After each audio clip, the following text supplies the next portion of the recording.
Yes, hello students.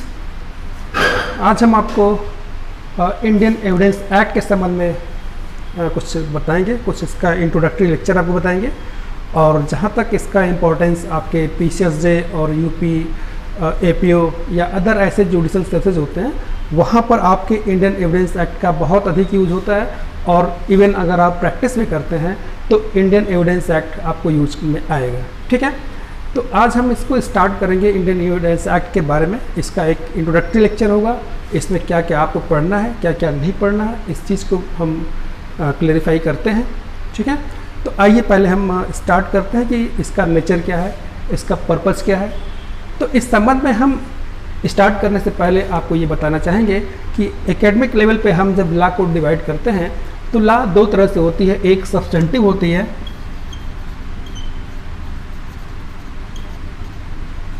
और दूसरा procedural होती है। सब्सटेंटिव लॉ और प्रोसीजरल लॉ। अब जहाँ तक इंडियन एविडेंस का सवाल है कि एविडेंस एक्ट क्या है, तो मोस्ट ऑफ ऑल आप लोग जानते भी होंगे कि एविडेंस एक प्रोसीजरल लॉ है। ठीक है, यह एक प्रक्रियात्मक विधि है, यह मूल विधि नहीं होती है। और जैसे CRPC CPC प्रक्रियात्मक है, वैसे ही आपका इंडियन एविडेंस एक्ट भी एक प्रक्रियात्मक विधि होती है और इस संबंध में ये बेसिक इसका नेचर कहलाता है। अब हम इसकी बात चर्चा करते हैं कि इस इंडियन एविडेंस एक्ट के बारे में ये क्या एविडेंस होता है और फिर कैसे ये इसका हम यूज़ करते हैं। तो इस संबंध में सबसे पहले हम इसके बारे में कुछ इसकी हिस्ट्री बताना चाहेंगे कि आखिर इस एविडेंस एक्ट की क्या आवश्यकता पड़ती है और क्यों ये ज़्यादा महत्वपूर्ण होता है। ठीक है, आपको मालूम होगा कि जो जुडिशल सिस्टम होता है, इस जुडिशल सिस्टम में अगर जजमेंट देना होता है, किसी को न्याय देना होता है, तो कोर्ट जब भी कोई डिसीजन देती है तो कोर्ट के पास प्रॉपर ग्राउंड्स होने चाहिए। और वो ग्राउंड्स क्या होते हैं? वो ग्राउंड्स एक तरह से एविडेंस होते हैं। ठीक है, बिना किसी ग्राउंड के जजमेंट नहीं होता है।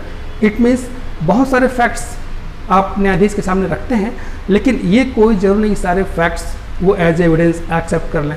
ठीक है, जो रेलेवेंट होता है उसी को वो एक्सेप्ट करते हैं। तो ओवरऑल ये कहने का मतलब होता है कि जब भी आप कोर्ट में कोई चीज़ प्रूफ करना चाहते हैं तो आपको एविडेंस की आवश्यकता पड़ती है, आपको साक्ष्य की आवश्यकता पड़ती है, आपको सबूत की आवश्यकता पड़ती है, इन सब चीज़ों की आपकी आवश्यकता पड़ेगी। ठीक है, तो क्यों इसकी आवश्यकता पड़ती है तो आप समझ सकते हैं कि उस डिसीजन पे, उस जजमेंट पे या जो सत्य है उसका पता लगाने के लिए हमें एविडेंस की आवश्यकता पड़ती है। ठीक है, बिना एविडेंस के हम उस सच्चाई पे नहीं समझ जा सकते हैं जो कि होना चाहिए, क्योंकि आपको मालूम है कि जो भी पर्सन अफेंडर होता है, ठीक है, वो कभी अपने ऑफेंस को एक्सेप्ट नहीं करना चाहेगा। ठीक है, क्योंकि अगर एक्सेप्ट कर लेता तो प्रॉब्लम ही समाप्त हो जाती है, लेकिन वो एक्सेप्ट नहीं करता है तो जो प्रोसिक्यूशन होता है, प्रोसिक्यूशन को उसे प्रूफ करना पड़ता है, उसको एविडेंस लाने पड़ते हैं, उसको सबूत लाने पड़ते हैं कोर्ट में ये बताने के लिए कि मिस्टर XYZ जो भी पर्सन है जिसके अगेंस्ट FIR दर्ज की गई है वो एक अफेंडर है, ये प्रूफ करने के लिए हमें एविडेंस की आवश्यकता पड़ती है। ठीक है, तो ये एक आप समझ चुके होंगे क्यों इसकी एविडेंस की आवश्यकता पड़ती है।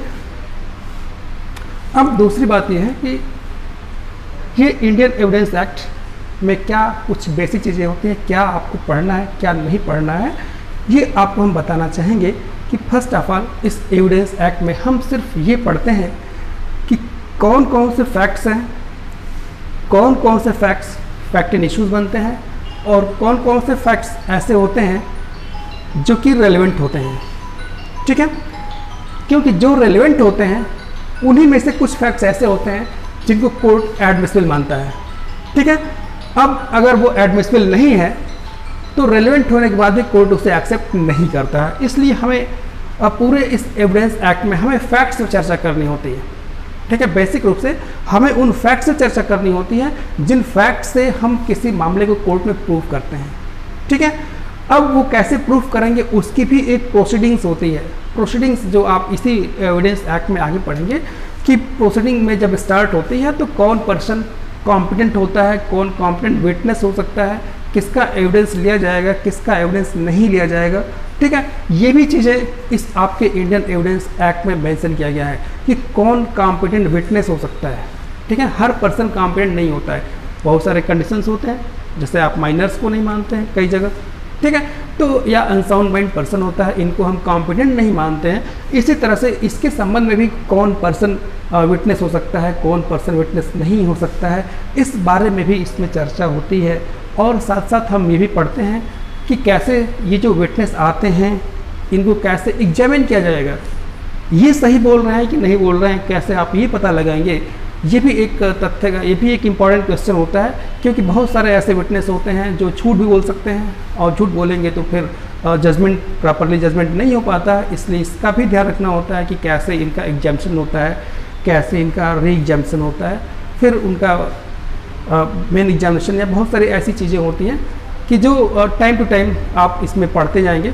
तो आप कह सकते हैं कि इस पूरे एविडेंस एक्ट में मेनली क्या क्या आता है, तो वो ये आता है कि कौन कौन से फैक्ट्स होते हैं, कौन कौन से फैक्ट इन इश्यूज होते हैं, और कौन कौन से फैक्ट इन इश्यूज रेलेवेंट होते हैं, और जो रेलेवेंट होते हैं वो कितने एडमिसिबल होते हैं, और अगर वो एडमिसिबल हैं तो फिर उन्हें कोर्ट एक्सेप्ट करता है। और आफ्टर दैट कौन कौन से पर्सन होते हैं जो एक कॉम्पिटेंट विटनेस हो सकते हैं, और फिर उन कॉम्पिटेंट विटनेसेस के कैसे उनके एग्जाम्शंस होती हैं, कैसे उनकी परीक्षाएं होती हैं, कैसे ये कोर्ट में चेक होता है कि वो सही बोलते हैं या गलत बोलते हैं।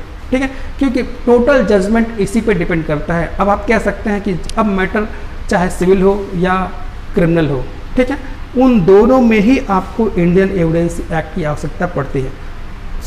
ठीक है, तो ये जो हमारा इंडियन एविडेंस एक्ट है, इसमें जो प्रोसीजर है वो प्रोसीजर सिविल के लिए भी अप्लाई होगा और क्रिमिनल के लिए भी अप्लाई होता है।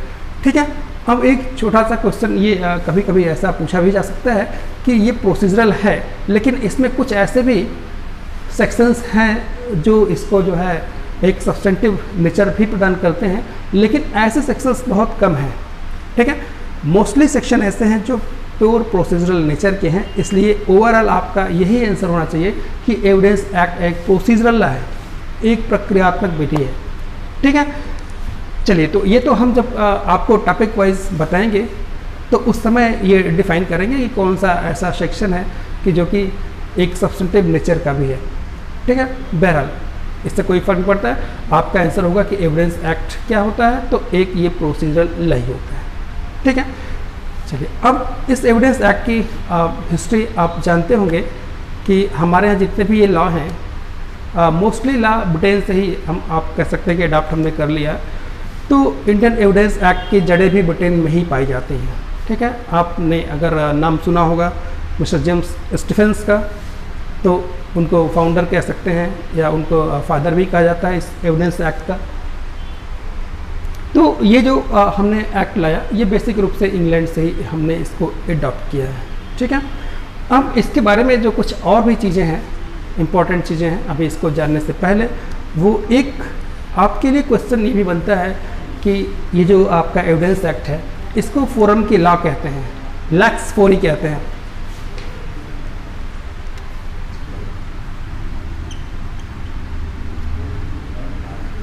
फोरम की विधि,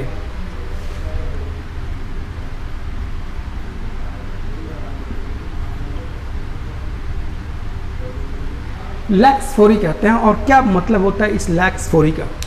ठीक है, इस लैक्स फोरी का मतलब सिर्फ ये होता है लॉ ऑफ लैंड।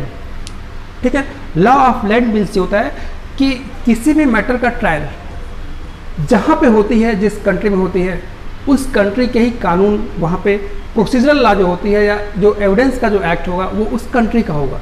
जैसे इट मीन्स अगर ऐसा हो कि सपोज करिए कि दो पर्सन ऐसे हैं जिन्होंने कोई कॉन्ट्रैक्ट अगर इंडिया में किया है और इस पर कोई डिस्प्यूट क्रिएट होता है, लेकिन उनका ट्रायल अगर अमेरिका में चल रहा है, तो एविडेंस एक्ट अमेरिका का होगा। अगर वही चीज़ इंग्लैंड में चल रहा है तो एविडेंस एक्ट इंग्लैंड का होगा। मतलब यह है कि किसी भी मैटर का ट्रायल जहाँ पे हो रहा है, ठीक है ना, वो मैटर कहाँ क्रिएट हुआ है ये मैटर नहीं करता है। मैटर ये है कि उसका ट्रायल कहाँ पे हो रहा है, किस कंट्री में हो रहा है। जिस कंट्री में हो रहा है वही की लॉ या वही का इंडियन एविडेंस, वही का एविडेंस एक्ट जो है यूज़ किया जाता है।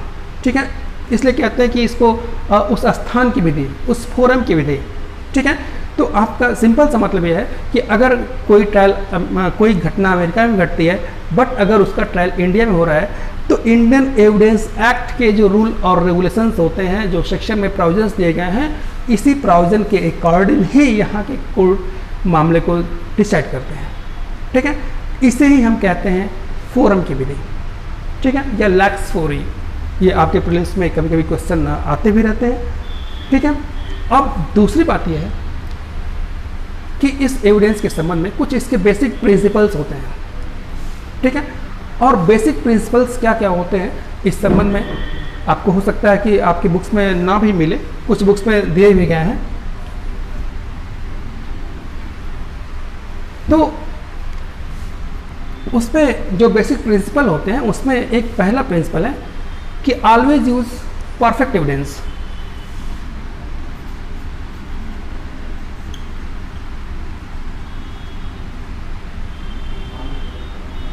सर्वोत्तम साक्ष्य।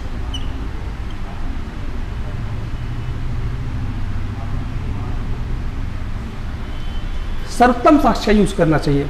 ठीक है, परफेक्ट एविडेंस, ये आपके एविडेंस एक्ट का एक प्रिंसिपल है, ये बेयर एक्ट में आपको नहीं मिलेगा कि कभी भी हमेशा जो है परफेक्ट एविडेंस का यूज करना चाहिए। इट मीन्स क्या होता है कि किसी भी मैटर में बहुत सारे एविडेंस हो सकते हैं, लेकिन उसमें जो सबसे परफेक्ट हो, सबसे ज़्यादा रिलेवेंट हो, उस फैक्ट को ही कोर्ट में लाया जाना चाहिए। ठीक है, मतलब कि हमें इस बात का प्रयास करना चाहिए कि कौन सा ऐसा एविडेंस हम लाएं कि वो अपने आप में परफेक्ट हो, उसमें किसी प्रकार का कन्फ्यूजन ना हो और कोर्ट उस पर डिपेंड होकर के अपना डिसीजन या जजमेंट दे सके। ठीक है, तो हमेशा परफेक्ट एविडेंस ही होना चाहिए, इसका हमें ध्यान रखना चाहिए। ठीक है, जैसे आप सिंपल अगर आपसे कभी आपसे ये पूछा जाए कि आप ग्रेजुएशन है कि नहीं है, तो आप ग्रेजुएशन की मार्कशीट लाते हैं।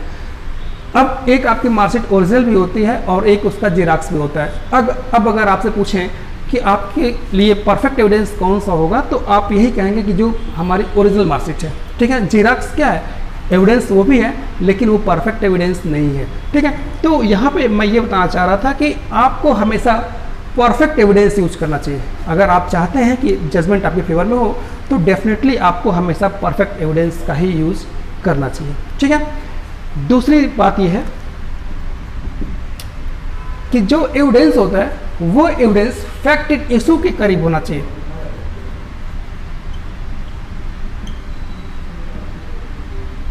फैक्ट इन इशू से रिलेट होना चाहिए।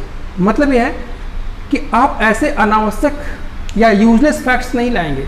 आप जो भी फैक्ट ला रहे हैं उनका डायरेक्ट रिलेशन होना चाहिए। मतलब आप कह सकते हैं कि direct relation with fact in issues.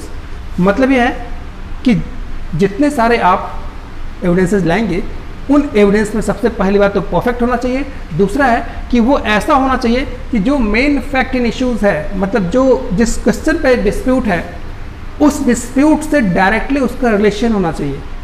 ठीक है, अगर उसका डायरेक्टली कोई रिलेशन नहीं है तो फिर वो एविडेंस जो है रिलेवेंट नहीं रह जाता है, वो इररिलेवेंट हो जाता है। तो फिर आप कोर्ट का टाइम वेस्ट करेंगे, इससे ज़्यादा आप कुछ नहीं कर सकते। इसलिए जो भी आप एविडेंस लाते हैं वो बिल्कुल उसको बिल्कुल कंसाइज होना चाहिए फैक्ट इन इशू की तरफ। ठीक है, वो फैक्ट इन इशू के ओरिएंटेड होना चाहिए, उसका झुकाव फैक्ट इन इशू की तरफ होना चाहिए। ठीक है, अब एक थर्ड है, वो ये है hearsay evidence is not an evidence.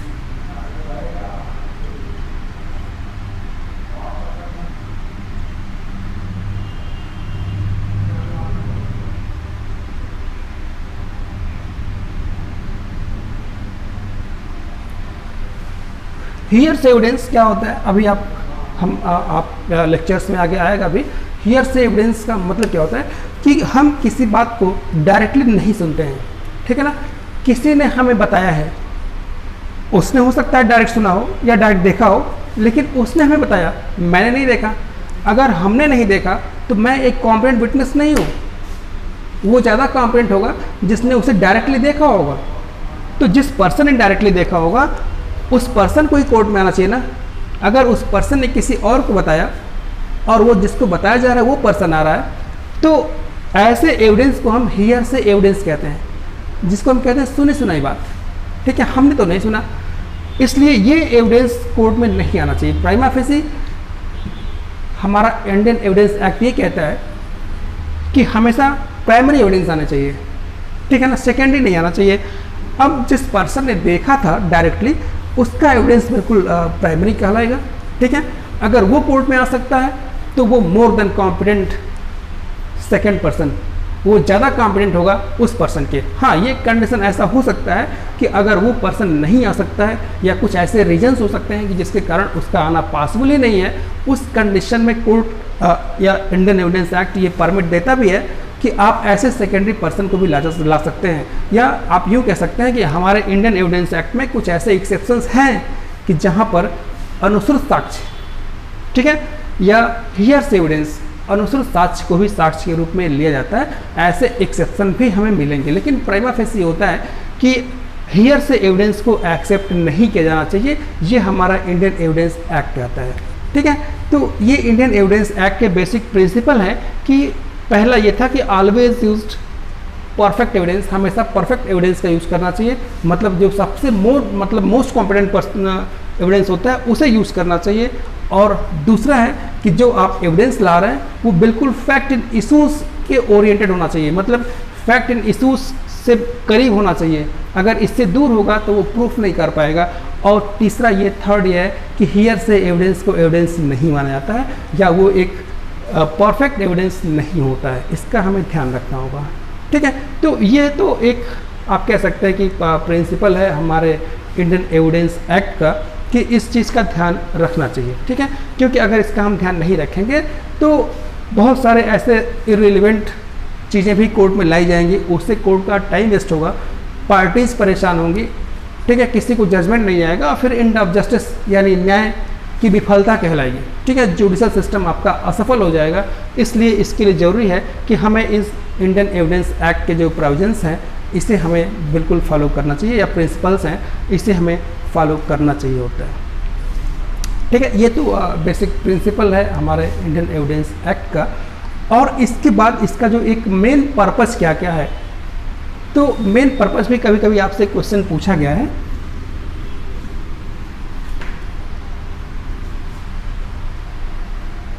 तो मेन पर्पस में आप इसको देखेंगे कि एविडेंस एक्ट का कंसोलिडेशन,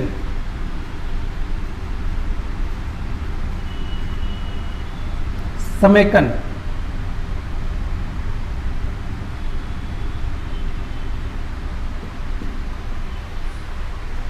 एक इसका उद्देश्य होता है कि जो साक्ष्य अधिनियम है इसका समेकन करना, फिर इसको डिफाइन करना भी होता है। ठीक है, तो ये आपके आप बेरेक्स में भी आपको मिलेंगे, आपके बुक्स में भी ये चीज़ें आपको मिल सकती हैं।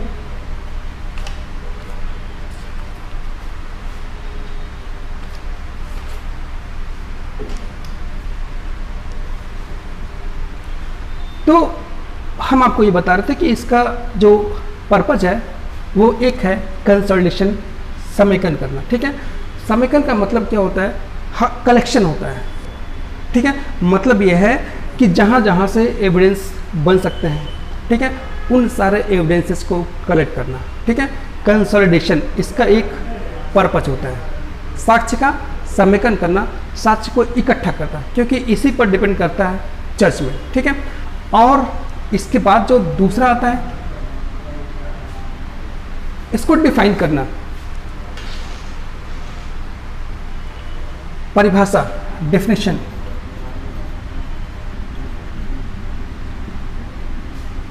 परिभाषित करना,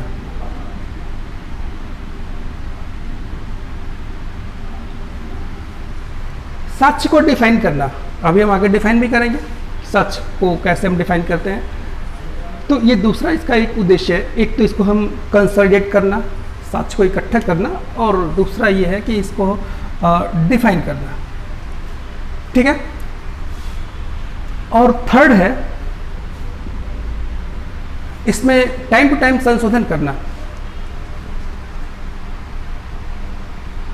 अमेंडमेंट।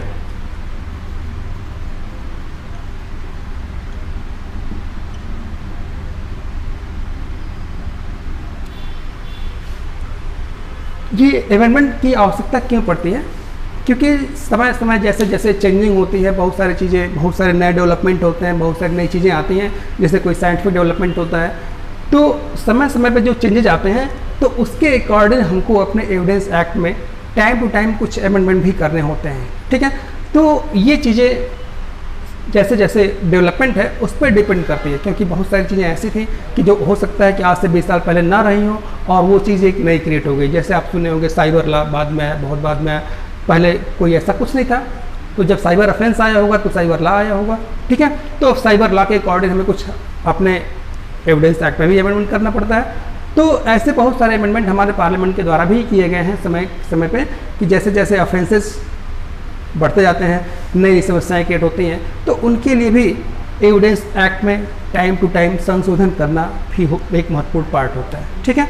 तो ये तीनों चीज़ें आपके इंडियन एविडेंस एक्ट का एक उद्देश्य बन जाता है, पर्पज बन जाता है कि वो कंसोलिडेशन, साक्ष्य का कलेक्शन होता है, कि साक्ष्य को इकट्ठा करना होता है, उसको डिफाइन करना होता है, और हम टाइम टू टाइम इसमें अमेंडमेंट भी करेंगे, संशोधन भी करेंगे, या जो हमारी पार्लियामेंट है, जो हमारी अथॉरिटी है, वो इसमें संशोधन भी करती रहती है, ठीक है।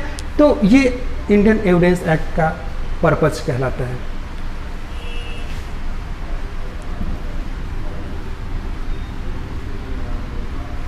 अब ये इसकी आपके इंडियन एविडेंस एक्ट की बेसिक चीज़ें हैं, और इसके बाद आपका सेक्शन वाइज स्टार्ट होगा, और उसमें आप बहुत सारी चीज़ें आप देखेंगे। डेफिनेशंस क्लास पहले होते हैं, डेफिनेशंस क्लास के बाद फिर रेलेवेंसी ऑफ फैक्ट्स आएंगे कि कौन कौन से फैक्ट रेलेवेंट्स होते हैं, ठीक है। इसी तरह से आप धीरे धीरे पार्ट वाइज आप एक एक लेक्चर में इन सब चीज़ों को देखेंगे, ठीक है, वो सामने आपके आएगा। लेकिन फिलहाल छोटा सा आपको आज मैं इतना बता दूं कि एविडेंस होता क्या है। अभी मैंने एविडेंस को डिफाइन नहीं किया था, ठीक है। तो एविडेंस को मैं डिफाइन करता हूँ, इसके बाद जो नेक्स्ट क्लास जब भी होगा तो उसमें आपको लेक्चर वाइज पार्ट 1 पार्ट 2, ये तो आज का इंट्रोडक्टरी है, और फिर पार्ट 1 पार्ट 2 आगे बढ़ता रहेगा, ठीक है।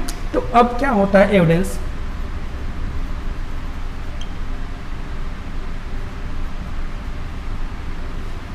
साक्ष्य क्या होता है, आपके बैर एक्ट में, आपकी बुक्स में इसको डिफाइन भी किया गया होता है। तो हम आपको पहले इसको थोड़ा सा डिफाइन करते हैं। आप लोग वैसे सुनते भी होंगे, बहुत सारे रेगुलर लाइफ में ये सब वर्ड्स आते भी रहते हैं, एविडेंस। तो इस एविडेंस को डिफाइन करने से पहले आपको फैक्ट्स भी जानना होते हैं कि फैक्ट्स क्या होते हैं, तथ्य क्या होते हैं। तो बहुत ही सिंपल सी चीज़ होती है कि फैक्ट कोई भी ऐसी चीज़ या वस्तुओं की कोई भी सिस्टम आप कह सकते हैं, या कोई वस्तु कहीं उपस्थित है, वो भी एक फैक्ट है। हम यहाँ आपको पढ़ाते हैं, ये भी एक फैक्ट है। कोई सामान कहाँ रखा हुआ है, ये भी एक फैक्ट है। मेरे मन में क्या है, ये भी एक फैक्ट है। तो फैक्ट अनलिमिटेड, मतलब उसको इस तरह से डिफाइन करना थोड़ा सा मुश्किल होता है। लेकिन किन्हीं वस्तुओं की जो अवस्था होती है, या वस्तुएं होती हैं, कोई चीज़, ठीक है, ये सब चीज़ें ही एक फैक्ट के रूप में आती हैं, ठीक है। तो फैक्ट का मतलब होता है कोई भी तथ्य, ठीक है। लेकिन अब बहुत सारे तथ्य ऐसे होते हैं जो इम्पोर्टेंट होते हैं, कुछ इम्पोर्टेंट नहीं होते हैं, जो कोई किसी मैटर के लिए इम्पोर्टेंट होते हैं, ठीक है। तो उसी तरह से एविडेंस के लिए क्या क्या फैक्ट्स इंपॉर्टेंट होने चाहिए। तो आप जानते हैं कि एविडेंस की आवश्यकता है तब पड़ती है कि जब कोई फैक्ट इन इशू क्रिएट होता है। फैक्ट इन इशू क्रिएट होने का मतलब क्या है कि एक डिस्प्यूटेड फैक्ट है, ठीक है। अब जैसे कोई सिविल मैटर हो, और सिविल मैटर में दो पर्सन अगर आपस में उनमें डिस्प्यूट है कि कोई लैंड प्रॉपर्टी किसकी है, तो जो लैंड प्रॉपर्टी है इस समय वो डिस्प्यूटेड फैक्ट इन इशू कहलाती है। वो एक ऐसा तथ्य है कि जो कि विवादित है, ठीक है। और अगर वो तथ्य विवादित है तो कोर्ट को उसी पे मैटर को डिसाइड करना होता है। तो पहली बात तो वो फैक्ट इन इशू हो गया। अब उसके बाद ये प्रूफ करने के लिए कि वो लैंड प्रॉपर्टी किसकी है, इसके लिए भी कोई हमें दूसरा फैक्ट लाने पड़ते हैं। मतलब और भी बहुत सारे फैक्ट्स हो सकते हैं जो ये बताएंगे कि वो लैंड प्रॉपर्टी किसकी है, ठीक है। अब जैसे फॉर एग्जांपल अगर आप ये कहना चाहते हैं, कोई पार्टी उसमें से कहना चाहती है कि वो लास्ट 20 ईयर से उस लैंड प्रॉपर्टी में उनका पोजीशन है, तो लास्ट 20 ईयर से पोजीशन होना भी एक फैक्ट है, ठीक है। तो एक फैक्ट इन इश्यू को प्रूफ करने के लिए हमें बहुत सारे फैक्ट्स लाने होते हैं, ठीक है। अब ऐसे कौन से फैक्ट एविडेंस हो सकते हैं, तो अब आपका जो एक्ट है वो कहता है कि ऐसे सारे फैक्ट्स जिनको कोर्ट परमिट करता है। अपने सामने जब ट्रायल होता है किसी मैटर का, कोर्ट में जब कोई मैटर ट्रायल होता है, तो ट्रायल के समय जिन फैक्ट्स को अपने पास अपने सामने रखने के लिए वो आपको परमिट देता है, उन्हें वो एविडेंस कहते हैं, ठीक है। बट इसके साथ ये भी है कि वो कोई स्टेटमेंट होता है, ठीक है, या आगे लिखा होगा कि एक डॉक्यूमेंट्री एविडेंस भी हो सकता है। मतलब अगर कोई चीज़ किसी डॉक्यूमेंट में मेंशन किया गया है तो उसको हम डॉक्यूमेंट्री कहते हैं, और अगर वो किसी पर्सन के स्टेटमेंट के रूप में है तो उसे हम ओरल भी कह सकते हैं, ठीक है। तो पहली प्रीमा फेशी है कि एविडेंस क्या होते हैं, तो वो किसी पर्सन का स्टेटमेंट होता है। अब किसका हो सकता है, जैसे किसी इंसिडेंट के संबंध में जिस पर्सन ने उस इंसिडेंट को देखा होगा उसका स्टेटमेंट हो सकता है, जिसने कुछ सुना होगा उसका स्टेटमेंट हो सकता है, ठीक है, जिसने अपने जो सेंस हैं उन सेंस से उसको फील किया होगा उसका भी, वो भी एक फैक्ट है जिसने अनुभव किया था, ठीक है। तो ये सब चीज़ें जो आपने देखा इनको कोर्ट परमिट देती है कि आप इन चीज़ों को कोर्ट में रख सकते हैं किसी मैटर को प्रूफ करने के लिए। तो जिन चीज़ को कोर्ट परमिट देती है उसे ही हम कहते हैं एविडेंस, ठीक है। इट मीन्स एविडेंस क्या होता है, तो एविडेंस एक स्टेटमेंट होता है, ठीक है। तो ऑब्वियसली स्टेटमेंट किसी पर्सन का ही होगा, किसी पर्सन का स्टेटमेंट होता है। पर्सन कौन होगा, तो जो उस घटना से रिलेट होगा, जो उस इंसिडेंट से रिलेट होगा, जिसने घटना को देखा होगा, जिसने घटना को सुना होगा, या जिसने उस घटना को अपने ऑर्गन्स के द्वारा, अपने सेंस के द्वारा जिसने उसको फील किया होगा, ऐसे व्यक्तियों का जो स्टेटमेंट होता है वो उसे हम एविडेंस कहते हैं, ठीक है। बहुत ही सिंपल सा है, ठीक है। लेकिन एक कन्फ्यूजन तब क्रिएट होता है कि जब आप सबूत भी आपके सामने आता है, प्रूफ आपके सामने, प्रूफ क्या होता है ये क्वेश्चन उठता है, तब आप कंफ्यूज भी हो सकते हैं कि आखिर सबूत भी एक वर्ड आता है, एक वर्ड एविडेंस भी आता है, ठीक है। तो ये चीज़ क्या है, ये कोई नई चीज़ क्या है। अब क्वेश्चन उठता है कि फिर प्रूफ क्या है। अगर ये एविडेंस है किसी का स्टेटमेंट जिसने देखा था, तो फिर प्रूफ किस बात का है। तो प्रूफ का सेंस यहाँ पे होता है कि किसी भी घटना को कोर्ट में साबित करने के लिए, ठीक है, प्रूफ करने के लिए हमें एक तो किसी का स्टेटमेंट हम ला सकते हैं, और दूसरा ये है कि उस फैक्ट एंड इशू से रिलेटेड अगर कोई ऑब्जेक्ट है, कोई वस्तु है, कोई सामान है, ठीक है, तो उन वस्तुओं और सामानों को भी हम कोर्ट में ला सकते हैं, ठीक है। जैसे अगर कहीं पे किसी का मर्डर होता है, ठीक है, या कहीं पे किसी के साथ कुछ मिसहैपनिंग होती है, तो उस ऐसे प्लेस पर अगर ब्लड स्पॉट पाए जाते हैं, ठीक है, या कहीं पे किसी का मर्डर हुआ है और वहाँ पर कारतूस के डिब्बे पाए जाते हैं, तो ये चीज़ें क्या बता रही हैं, ये कारतूस के डिब्बे, ये ब्लड स्पॉट, या किसी की डेड बॉडी मिली हुई है, ये डेड बॉडी और ये सब जो वस्तुएं मिल रही हैं, ये क्या है, दीज आर प्रूफ, ये सबूत है कि घटना हुई है, ठीक है। और अगर किसी पर्सन ने देखा है और वो देख करके कोर्ट में बताता है, तो ये चीज़ उसका एविडेंस कहलाएगा, ठीक है। तो आई थिंक आपको अब क्लियर हो जाना चाहिए कि प्रूफ ये होता है कि प्रूफ मीन्स कोई ऑब्जेक्ट, कोई वस्तु होती है, कोई सामान होता है जिसको हम कोर्ट में ला सकते हैं, वो भी रेलेवेंट हो सकता है, ठीक है। और एक वो पर्सन जिसने उस घटना को देखा होगा, जिसने उस इंसिडेंट को देखा होगा, उसके द्वारा दिया गया स्टेटमेंट भी हो सकता है, ठीक है।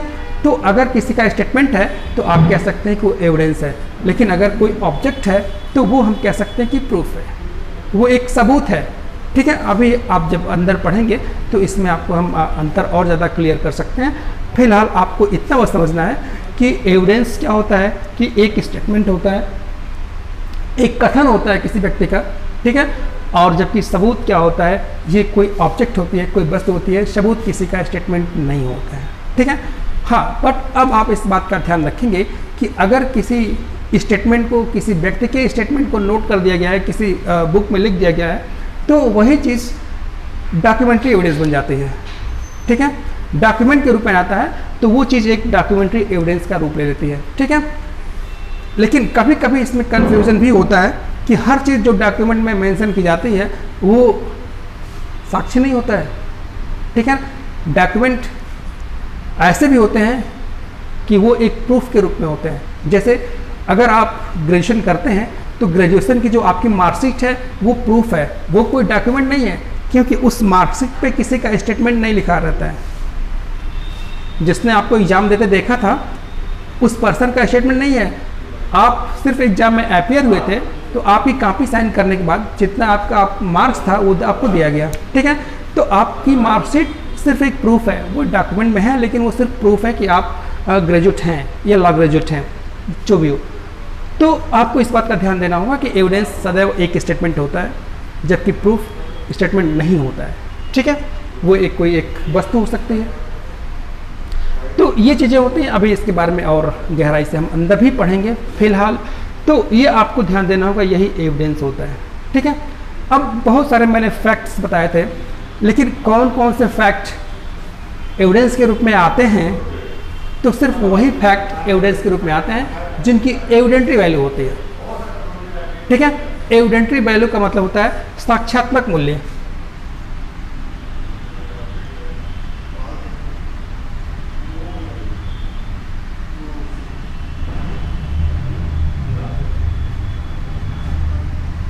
साक्ष्यात्मक मूल्य, ठीक है, क्योंकि बहुत सारे ऐसे फैक्ट्स होंगे जिनकी कोई साक्ष्यात्मक मूल्य एविडेंटरी वैल्यू नहीं होगी। ये जो मैं बता रहा हूँ ये मिस्टर सॉमंड ने कहा था। ठीक है, सॉमंड ने ये कहा था कि ऐसे फैक्ट्स जिनकी एविडेंटरी वैल्यू होती है उन्हें हम साक्ष्य कहते हैं।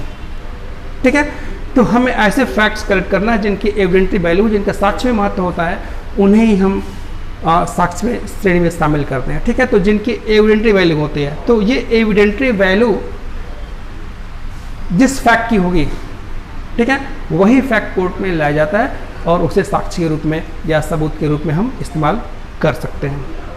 तो ये आपका बेसिक फीचर्स है आपके, जो मैंने इंडियन एविडेंस एक्ट का है, ये यहाँ तक बेसिक फीचर्स है। इसके बाद जो आप इस टॉपिक 1, 2, 3 स्टार्ट होंगे, वो सारे के सारे जो है आपके सिलेबस के अकॉर्डिंग अब आपको नेक्स्ट लेक्चर में बताया जाएगा। ठीक है, तो फिलहाल आज इस टॉपिक में इतना ही इंट्रोडक्टरी के पार्ट के रूप में आप इसको ध्यान रखेंगे।